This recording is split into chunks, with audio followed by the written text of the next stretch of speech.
పితా పుత్ర పవిత్రాత్మ నామమున ఆమెన్. సిఎస్ఎస్ఏ జ్ఞానవాణి ప్రేక్షకులకు శుభోదయం. ఈరోజు మనం ధ్యానించబోయే అంశం కీర్తనలు 31 నుండి 33 వరకు. మన జీవితం అనేది ఎన్నో ఒడిదుడుకుల నడుమ నడిచే ప్రయాణం లాంటిది. కీర్తన 31లో దావీదు తన కష్టకాలాన్ని దేవుని చేతిలో ఉంచినట్లు మన జీవితంలోనూ ఎన్నో అపార్థాలు, అవమానాలు, దుఃఖాలు కలుగుతాయి. మఠవాసుల జీవితం తమ జీవితాన్ని దేవుని రక్షణలో ఉంచినప్పుడు మాత్రమే అతనికి సత్యమైన శాంతి లభిస్తుంది. కష్టకాలంలో మనుషులపై ఆధారపడితే నిరాశ వస్తుంది. కానీ దేవునిపై ఆధారపడితే ఆశ నూతనంగా పుడుతుంది.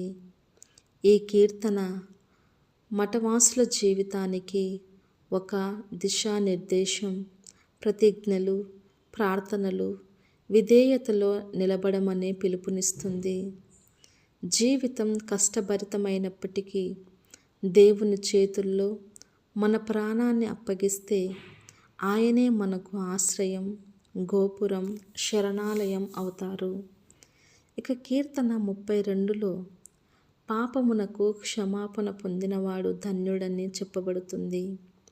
మన జీవితంలో పాపం మనసును భారంగా చేస్తుంది, కానీ పశ్చాత్తాపం మనసును పవిత్రం చేస్తుంది. మఠవాసుల జీవితం అనేది పవిత్రతకు ఒక నిరంతర యాత్ర. రోజువారీ ప్రార్థన, ఆత్మ పరిశీలన, పశ్చాత్తాపం ఇవన్నీ మన హృదయాన్ని కడిగి దేవునితో బంధాన్ని మరింత బలపరుస్తాయి.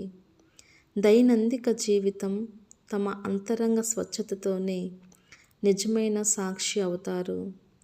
సమాజం ముందు పవిత్రతను చూపటం మాత్రమే కాక దేవుని ముందు మనం నిజాయితీగా స్పష్టంగా నిలబడాలి. ఈ కీర్తన జీవితం మనకు నేర్పేది ఏమిటంటే సంతోషం మనకు వస్తుంది సంపదలో కాదు, పశ్చాత్తాపం మరియు క్షమలోనే. పాపరహిత హృదయం కలిగిన వాడు శాంతిని అనుభవిస్తాడు. ఇదే మన మఠవాసుల జీవిత ఆనందానికి మూలం. ఇక కీర్తన 33లో దేవుని స్తుతించమని పిలుపు వినిపిస్తుంది. ఆయన వాక్యం సత్యమై యుగయుగాల వరకు నిలిచేది. మన జీవితంలోనూ మనం తరచుగా నిరాశతో ఉంటాము, కానీ దేవుని వాగ్దానాలు మనకు ఆశను ఇస్తాయి. ఆయన న్యాయం ఎల్లప్పుడూ నిలుస్తుంది. ఆయన కృపపై విశ్వాసం ఉంచిన వారు ఎప్పటికీ సిగ్గుపడడు. మఠవాసుల జీవితం తమ ప్రతిజ్ఞల ద్వారా సాక్షిగా నిలబడాలి. పేదరికం ప్రతిజ్ఞ ద్వారా లోకాశక్తిని విడిచిపెట్టాలి. విధేయత ప్రతిజ్ఞ ద్వారా దేవుని చిత్తానికి లోబడాలి. పవిత్రత ప్రతిజ్ఞ ద్వారా ఆయనతో ఏకమై జీవించాలి. ఈ కీర్తన మనకు చెబుతున్నది ఏమిటంటే మన జీవితం మొత్తం ఒక స్తోత్ర గీతం అవ్వాలి. మొత్తానికి ఈ 3 కీర్తనలు మనకు 3 ముఖ్యమైన పాఠాలు చెబుతున్నాయి. మొదటిది, కష్టకాలంలో దేవునిపై నమ్మకం ఉంచాలి. రెండవది, పశ్చాత్తాపం ద్వారా పవిత్రతను పొందాలి. మూడవది, దేవుని స్తుతి ద్వారా విశ్వాసంలో నిలబడాలి.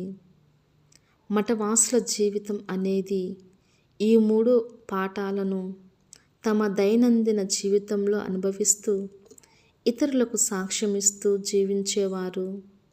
మన జీవితం అలాగే ఉంటుంది. మనం విశ్వాసంలో, పవిత్రతలో, స్తోత్రంలో నిలబడితే మనం కూడా ధన్యులమవుతాము. ఈ కీర్తనలు మనకు ఒక దిశానిర్దేశం.